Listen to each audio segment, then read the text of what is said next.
আসসালামু আলাইকুম ৰহমতুল্লাহি বৰকাতুহ। আমাৰ হাফিজ নজমুল আলী সাহেবৰ তেওঁৰ পৰা কিছু কথা জানিম।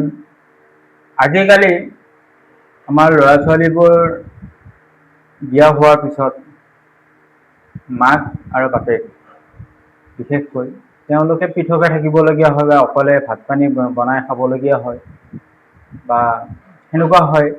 তাৰ বিষয়ে আমি আমাৰ হুজুৰৰ পৰা জানিব আহিছোঁ। তেওঁ কিছু ব্যাখ্যা আপুনি কৰকচোন। কি মানে কি কাৰণত কৰিব নালাগে আমাৰ মাক বাপেকক এইখিনি লগ কৰি দিয়কচোন। আলহামদুলিল্লাহ রাব্বিল আলামিন ওয়াসসালাতু আলা আকিবাতুল মুত্তাকিন ওয়া আলা আলিহি ওয়া আসহাবিহি আজমাইন। আজিকালি ল'ৰা ছোৱালীবোৰে বিয়া বিহু কৰাৰ পিছত মাক বাপেক পৃথকে থাকিবলগীয়া হয় কিয়, এই বিষয়ে জানিব বিচাৰিছে। এইটোতো বহুত ভাল বস্তু হয়, এইটো বহুত ভাল হয়, কাৰণ এই বিষয়ে ক'ব পালে আমি বহুত ভাল পাওঁ। এইকাৰণে ভাল পাওঁ যে আমি সদায় মানুহবিলাকক একত্ৰিত কৰি এক ঠাই কৰি ক'বলৈকে আমি নাপাওঁ।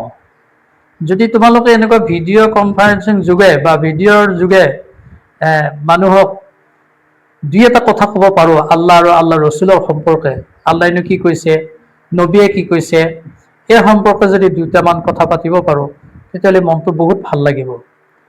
কাৰণ আল্লাহ তাআলাই কৈছে, মই যি ইলিম দিয়া হয় তোমালোকক, এই ইলিমৰ পৰা যাতে আনৰ উপকাৰ হয় তাৰ চিন্তা কৰা। এতিয়া আল্লাহৰ পৰা যিখিনি ইলিম পাইছোঁ, নবী কৰিম সাল্লাল্লাহু আলাইহি সাল্লামৰ পৰা যিখিনি আমি জ্ঞান লাভ কৰিছোঁ, ইয়াৰ পৰাই যদি আমি ৰাইজক দুই এটা কথা ক'ব পাৰোঁ তেতিয়াহ'লে কিয়ামতৰ ময়দানত ময়ো তাৰ জৰিয়া হিচাপে মাগফিৰাত হয়তো পাম, আৰু আপোনালোকেও মাগফিৰাতেই নহয় আপোনালোকে শিকিব পাৰিব আৰু আমল কৰিব পাৰিব। যদি এই আমল আল্লাহ তাবাৰক ওয়া তাআলা আপোনাৰ মোৰ কবুল কৰে তেনেহ'লে জান্নাতৰ এটা জৰিয়া হৈ যাব। তো আল্লাহ তাবাৰক ওয়া তাআলা আমাক ধৈৰ্য সহকাৰে কথাখিনি শুনাৰ তৌফিক দিয়ক, আমিন। এতিয়া কথা হৈছে, আজিকালি বুলিয়েই নহয়, সৃষ্টি জগতত আল্লাহ তাবাৰক ওয়া তাআলাই দুইজন মানুহক কি কৰিছে, ঘৰখনৰ পৰা মানে বৃদ্ধি হোৱা চিষ্টেম ৰাখিছে। ঘৰখনত বৃদ্ধি হোৱা, পৰিয়াল বৃদ্ধি হোৱা এটা চিষ্টেম ৰাখিছে আল্লাহ তাবাৰক ওয়া তাআলাই। কিন্তু এইটো নহয় যে মই বুঢ়া হ'লো, মোৰ ল'ৰা বিয়া কৰালো, এতিয়া ল'ৰাই আৰু বোৱাৰীয়ে এনেকুৱা ভাবিব নালাগে যে এই বুঢ়া আমাৰ অদৰকাৰী মানুহ, এই বুঢ়াক চাইড কৰি দিয়া। এইটো নহয়। এইটো যদি হয় তেনেহ'লে আমি ধ্বংস হোৱাত বেছি টাইম নালাগে। কাৰণ কিয়নো আল্লাহ তাবাৰক ওয়া তাআলাই কৈছে, মাক আৰু বাপেকৰ ভৰিৰ তলত আল্লাহ জান্নাত ৰাখিছে। যদি জান্নাত পাবলগীয়া হয়, জান্নাতৰ আপুনি মই আশা কৰোঁ, তেনেহ'লে মোৰ মা বাবাক এনেকুৱা কদৰ কৰিব লাগিব, মই অবিবাহিত থকা অৱস্থাত যেনেকুৱা কদৰ কৰিছিলোঁ তাতকৈ বিবাহিতৰ পিছত বেছিকৈ কদৰ কৰিব লাগিব, খেদমত কৰিব লাগিব। কাৰণ আল্লাহ কোৰআন শৰীফত এটা শব্দ ব্যৱহাৰ কৰিছে, এটা আয়াত আহিছে, সেই আয়াতৰ গোটেইবাৰ ব্যাখ্যা নকৰোঁ, এটা শব্দ উফ, আল্লাহে কোৰআনত কৈছে উফ। এই উফ শব্দটো মা বাবাক কৰিব মানা কৰিছে। হয়, মোৰ মা বাবাই হয়তো ইলিম নোহোৱা মানুহ, শিক্ষা ডিগ্ৰী নোহোৱা মানুহ, কেতিয়াবা এনেকুৱা কথা কৈ দিব হয়তো মোৰ তালু গৰম হৈ যাব, মোৰ বিবি তালু গৰম হৈ যাব। কিন্তু গৰম হ'লেও চিন্তা কৰিব লাগিব যে আল্লাহ তাবাৰক ওয়া তাআলাই মানা কৰিছে। কি মানা কৰিছে? মোৰ বাবাক, মোৰ মাক উফ শব্দও ক'ব মানা কৰিছে। আৰু কি কৈছে? দোয়া কৰিব কৈছে। কি দোয়া? আল্লাহ তাবাৰক ওয়া তাআলা শিকাই দিছে, নবী কৰিম সাল্লাল্লাহু আলাইহি ওয়াসাল্লামৰ জৰিয়তে শিকাই দিছে, তোমালোকে দোয়া কৰা, ৰব্বিৰ হামহুমা কামা ৰব্বায়ানি সগীৰা। এনেকুৱা যে আল্লাহ মোৰ মা বাবা সকলক এনেকুৱা মৰম কৰা যেনেকে তেওঁলোকে আমাক সৰুকালি অৱস্থাত মৰম কৰিছিলে।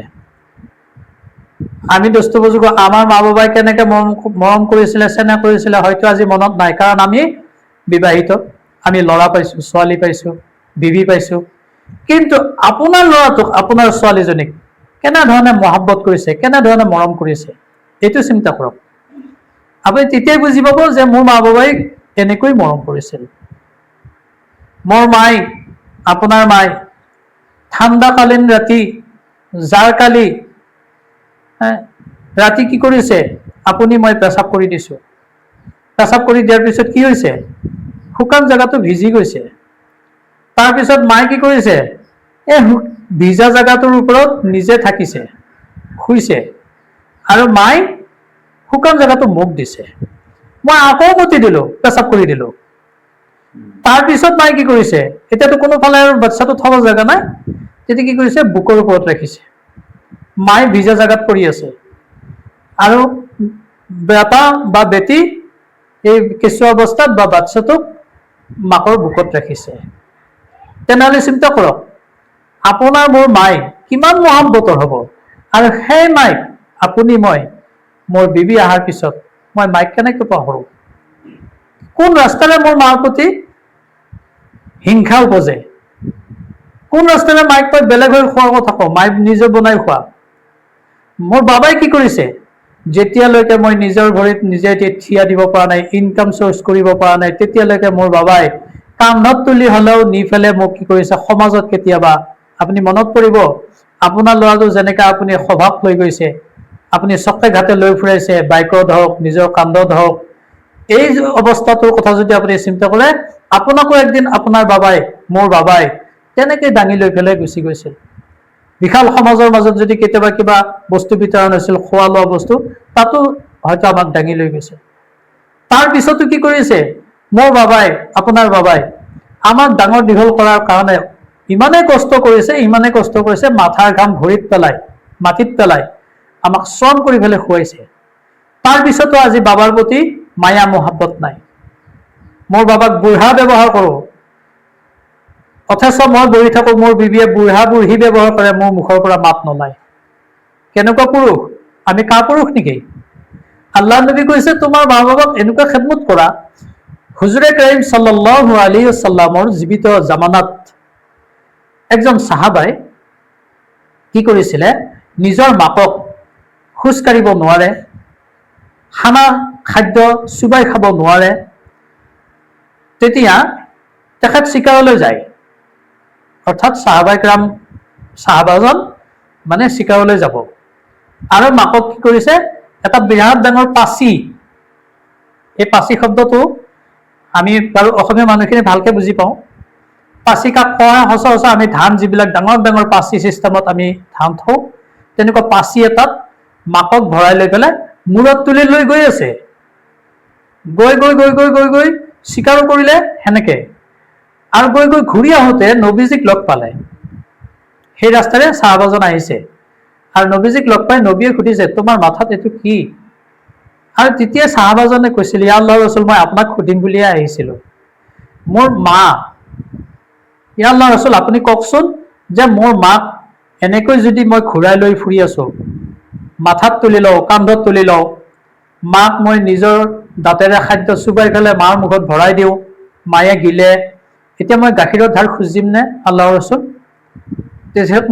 বুলি কৈছে, নহয় তোমাৰ এইখিনিতে নহব।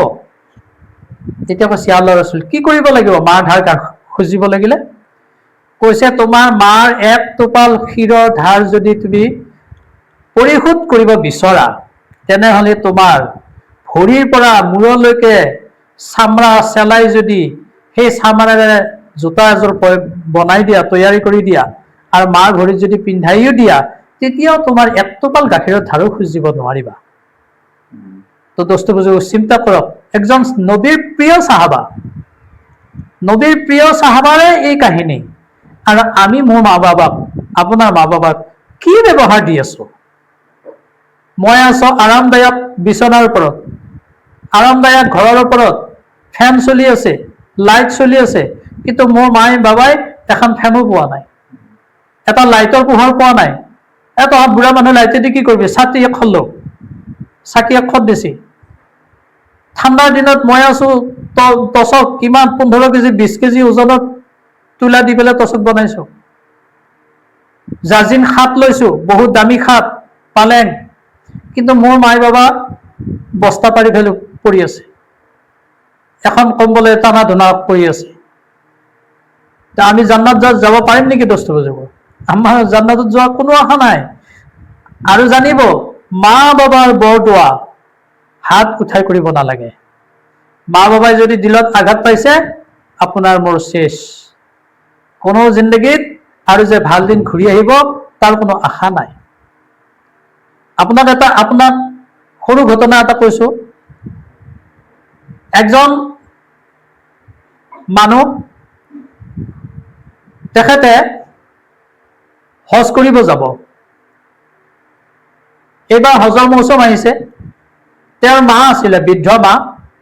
এই বৃদ্ধ মাৰ ওচৰত হজৰ পাৰ্মিশ্যন লৈছে। মা, মই হজ কৰিব যাম, গতিকে তুমি পাৰ্মিশ্যন দিবানে? মাকে কৈছে, বাছা, তুমি যদি হজত গুচি যোৱা 3 মাহ 4 মাহ তোমাৰ অতিক্ৰম হ'ব, মইনো কাৰ লগত থাকিম? মোকনো কোনে শুশ্ৰূষা কৰিব, কোনে খেদমত কৰিব? গতিকে তুমি যাব নালাগে, দেৰিকৈ যাবা। সেইবাৰ ৰ'ল, নোযোৱাকৈ থাকিল। নেক্সট বাৰ হজৰ মকা আহিল, আকৌ সুধিলে, মা, মই হজত যাব বিচাৰিছো, তুমি পাৰ্মিশ্যন দিবানে? সেইবাৰ আগৰ দৰে ক'লে, সেইবাৰো ড্ৰপ দিলে, নগ'ল। নেক্সট আকৌ এবাৰ পাৰ্মিশ্যন বিচাৰিলে, মাকে নিদিলে।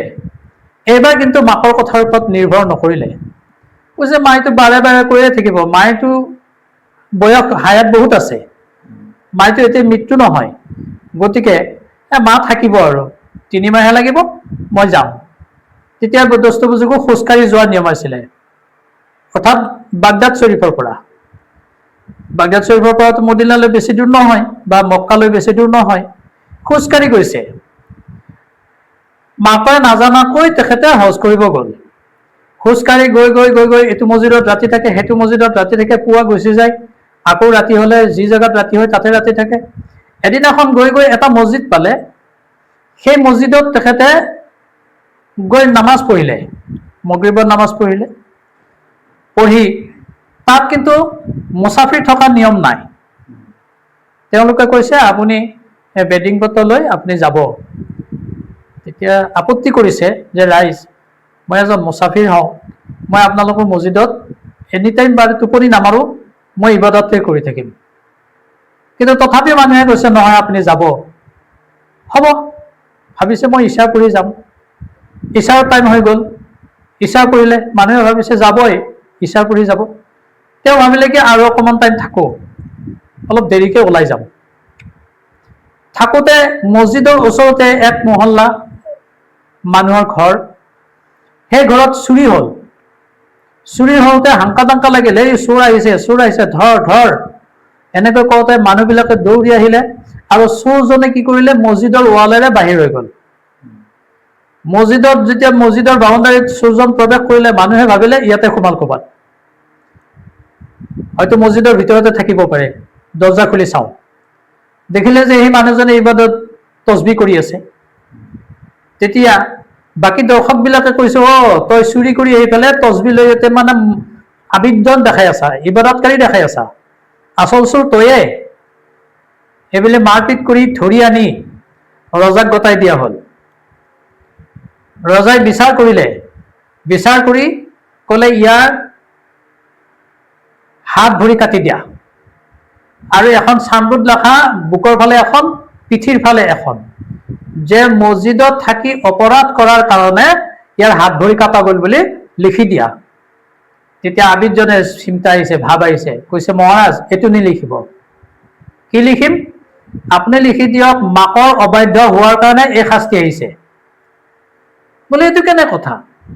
তোমাক আমি চুৰি কাৰ্যত ধৰা পৰিছে, তাৰ কাৰণে তোমাৰ বিচাৰত হাত ভৰি কাটা গৈছে, আৰু তুমি কৈছা যে মাকৰ অবাধ্য হোৱাৰ কাৰণে হাত ভৰি কাটা গ'ল, লিখি দিব লাগে। নহয় মহাৰাজ, আপুনি সেইটো লিখি দিয়ক, আপোনাৰ হাকিমৰ দ্বাৰাই আপুনি সেইটো লিখি দিয়ক যে মাৰ হুকুম অমান্য কৰাৰ বাবে মোৰ হাত ভৰি কাটা যোৱা বুলি লিখক। আগফালে এখন মাৰি দিয়ক, পিছফালে এখন মাৰি দিয়ক, আৰু চকুযোৰ ওলাই দিয়ক, মোৰ চকুযোৰ ওলাই দিয়ক আপোনালোকে। তেওঁ বুজি পাইছিল যে মাৰ হুকুম নমনাকৈ মই হজত অহাৰ কাৰণে মোৰ এই অৱস্থা হৈছে, আৰু তেনেকৈ দিয়া হ'ল, তাৰ কথা মতেই দিয়া হ'ল। আৰু সেই মানুহজনক ঘূৰাই ঘূৰাই ঘূৰাই ঘূৰাই গোটেই চহৰখন ঘূৰাই ঘূৰাই একদম বাগদাদ শ্বৰীফত অনা হ'ল। আনি তাতেও ঘূৰা হ'ল, কৈছে ঘৰে ঘৰে ঘূৰক। তেতিয়া ক'লে ঘৰে ঘৰে ঘূৰিব নালাগে, ৰাস্তাৰে ঘূৰালো, আমাৰ ৰজাৰ হুকুম, তোমাক ৰাস্তাৰে ঘূৰাব লাগে। কৈছে আপুনি কমচে কম এই যে গছৰ তলত এটা ঘৰ আছে, এই গছডালৰ তলেদি সেইখন ঘৰত লৈ যাওক, মোক বাকী ঘৰত নিব নালাগে। তাৰমানে সেইটো তেওঁৰ ঘৰ। তাত লৈ যোৱা হ'ল। লৈ যাই তেখেতে চোতাল পোৱাৰ লগে লগে মাকক ডাক দিলে, মা ক'ত আছা তুমি? মাকে চুচৰি চুচৰি ওলাই আহিছে। ওলাই আহিছে, বাচ্ছা তোৰ অৱস্থা কি? মা তোমাৰ হুকুম নামানাৰ কাৰণে মোৰ এই অৱস্থা। মই কোৱাৰ উদ্দেশ্য এইটো দোস্ত বুজো, চাওক মাৰ হুকুম নামানাৰ কাৰণে তেওঁতো ভাল কামত যাব, তেওঁ ভাল কাম কৰিব, নবীজীৰ ৰৌজা জিয়াৰত কৰিব, কাবা শ্বৰীফ তৱাফ কৰিব, তাতো মাকৰ পাৰ্মিশ্যন নোহোৱাকে তেওঁৰ কি হৈছে, হাত ভৰি কটা গৈছে। আজি আমাৰ মাৰ বাবাৰ কত কথা নাফৰমান কৰিছো, কত হুকুম অমান্য কৰিছো, তাৰ পিছতো আমাৰ মা বাবা দয়ালু কাৰণে দিলত বৰদোৱা অহা নাই। কিন্তু এদিনাখন মোৰ বাবাৰ দিলত এনেকুৱা আঘাত আহিব যে হাত উঠাই দোৱা কৰিব নালাগে। আৰু তাৰ আবিদজনৰ মায়েও হাত উঠাই দোৱা কৰা নাই যে বাছাৰ এনেকুৱা হওক, মোৰ বেটাৰ এনেকুৱা হওক, এই দোৱাটো দিলেৰে কৰা নাই। কিন্তু দিলে আঘাত পাইছে, আঘাত পোৱাৰ লগে লগে আল্লাহ নাৰাজ হৈছে, আল্লাহ নাৰাজ হৈ গৈছে। নাৰাজ হৈ যোৱাৰ কাৰণে বিখ্যাত আবিদজনকো কি কৰিছে, চুৰি কাৰ্যত লিপ্ত কৰিছে। লিপ্ত কৰাই পেলাই হাত ভৰি কটাই দিছে। তো আল্লাহ তাবাৰক তাআলা কি কৰিব নোৱাৰে, আগবাঢ়ি যাব। গতিকে দোস্ত বুজুৰ্গ, আমি এই ভিডিঅ'ৰ জৰিয়তে আমি মা বাবাক সৎ ব্যৱহাৰ দিব লাগে।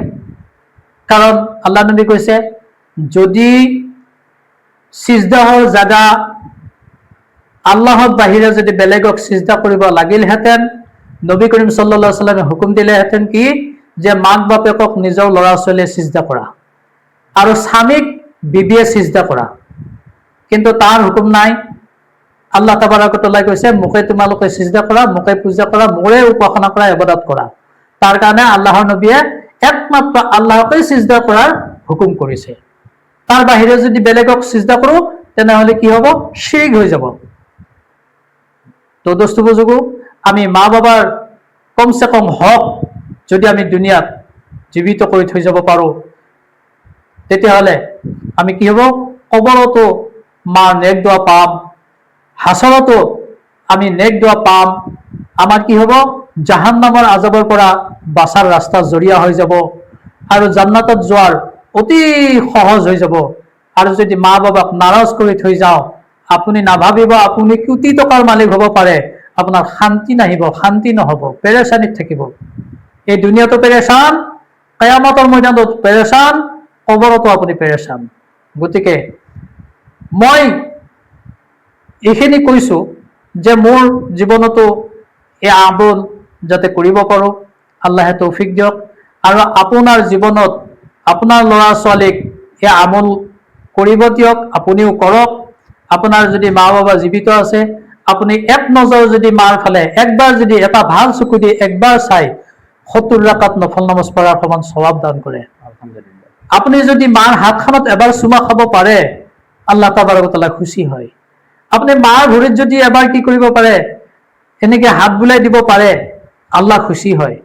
আপুনি মাৰ যদি গালখনত এটা চুমা খাব পাৰে, মাৰ ফালে যদি এবাৰ মৰমৰ চকুৰে চাই হাঁহিব পাৰে, আপোনাৰ আল্লাহ তাবাৰক তাআলা 70 ৰাকাত নফল নামাজ পঢ়াৰ সওয়াব দান কৰিছে।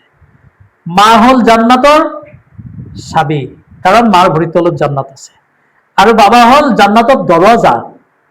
সেইকাৰণে মা বাবা দুয়োজনকে আমি ৰাজি খুশি কৰি ৰাখিব লাগে। মা বাবাই যদি একবাৰ চাব, আজিৰ জামানাতো উদাহৰণ আপোনাক দিছো মই, চাব আপুনি ওলাই গৈছে, মায়ে চাই আছে। যেতিয়ালৈকে আপুনি ঘূৰি আহি পোৱা নাই, ৰাতি 12টা বাজক, আপোনাৰ বিবি হয়তো শুই যাব, ল'ৰা ছোৱালী শুই যাব, টোপনি যাব, আপোনাৰ মায়ে টোপনি নাযায়। আপোনাৰ মায়ে শুই নাথাকে, কেতিয়া ল'ৰাটো আহিব, কেতিয়া ল'ৰাটো আহিব, কোন মুহূৰ্তত আহিব। আৰু এটা ঘটনা কৈ মই আপোনালোকৰ পৰা বিদায় ল'ম। হযৰতে আলকামা ৰাদিয়াল্লাহু তাআলা আনহু বুলি একজন নবীৰ প্ৰিয় সাহাবা আছিলে। এই আলকামা ৰাদিয়াল্লাহু তাআলা আনহুই নিজৰ মাকক বৃদ্ধ অৱস্থাত এনেকুৱা মহব্বত কৰিছে, এনেকুৱা মহব্বত কৰে, তেওঁ অবিবাহিত। কিন্তু আলকামাৰ মাকৰ মুখৰ পৰা বিবাহৰ হুকুম আহিল যে আলকামা তুমি বিবাহ কৰা, নিকাহ কৰা। আৰু উপযুক্ত ছোৱালী চাই নিকাহ কৰিলে। আগতে আলকামা ৰাদিয়াল্লাহু তাআলা আনহুই মাকৰ চব কাম নিজে কৰিছিলে। খোৱা দোৱা, পিন্ধা উৰা, গা ধোৱা, উজু কৰা, গোসল কৰা, য'ত যিমান আছে সমস্ত কাম আলকামা ৰাদিয়াল্লাহু তাআলা আনহুই নিজে কৰিছিলে। তাৰ পিছতো বাজাৰৰ পৰা আহিছে, ক'ৰবাত চকে ঘাটৰ পৰা আহিছে, এটা মিঠা বস্তু লৈ আহি মাকৰ মুখত দিছিলে। এতিয়া নিকাহ কৰাৰ পিছত সকলোখিনি দায়িত্ব বিবিক গতাই দিয়া হৈছে। আলকামাই কৈছে মোৰ অনুপস্থিত তুমি মোৰ মাৰ খেদমত কৰিবা। এনেকৈ কিছুদিন গুচি গ'ল।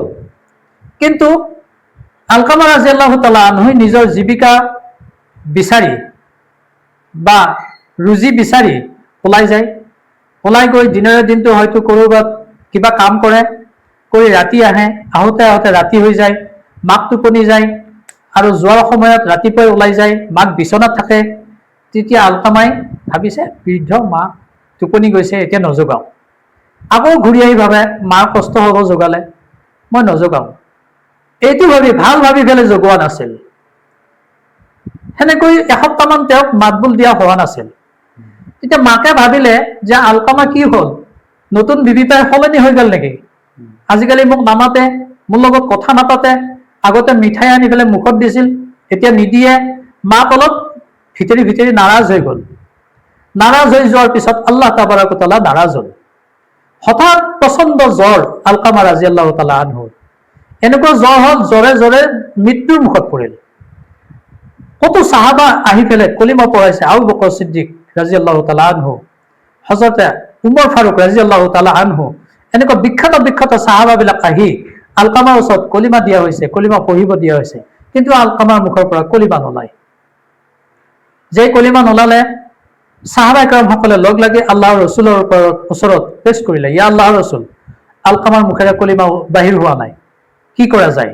কৈছে আলকামাৰ ঘৰত কোন আছে? আমাৰ নবীজীয়ে কৈছে আলকামাৰ ঘৰত কোন আছে? ইয়া ৰাসূলুল্লাহ, তেখেতৰ বৃদ্ধ মা আছে আৰু বিবি আছে। হয় নেকি? ব'লা তেওঁলোকৰ ঘৰলৈ যাওঁ। গ'ল।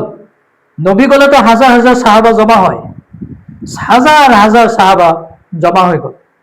আৰু সাহাবাবিলাকক হুকুম কৰিলে আল্লাহৰ ৰসুলে। প্ৰথমতে আলকামাৰ মাক মাতি আনিলে যে আপুনি আলকামাৰ মা? বোলো হয় ৰাসূলুল্লাহ। আলকামাক আপুনি মাফ কৰি দিয়ক। কৈছে মোৰ ওচৰত কোনো দাবী নাই, মই মাফ কৰি দিছো। তেতিয়া সাহাবাক কলিমা পঢ়িব কৈছে, কলিমা পঢ়া।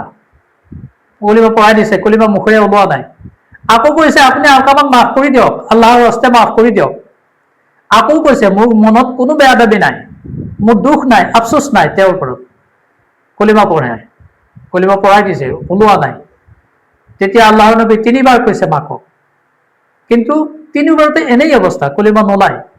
তেতিয়া সাহাবাবিলাকক হুকুম কৰিছে, সাহাবাসকল তোমালোকে শুনা, পাহাৰৰ পৰা খৰি আনা, খৰি আনি এই ময়দানখনত তোমালোকে খৰি জমা কৰা, আৰু জমা কৰি তাতে আলকামাক জ্বলাই দিয়া হ'ব।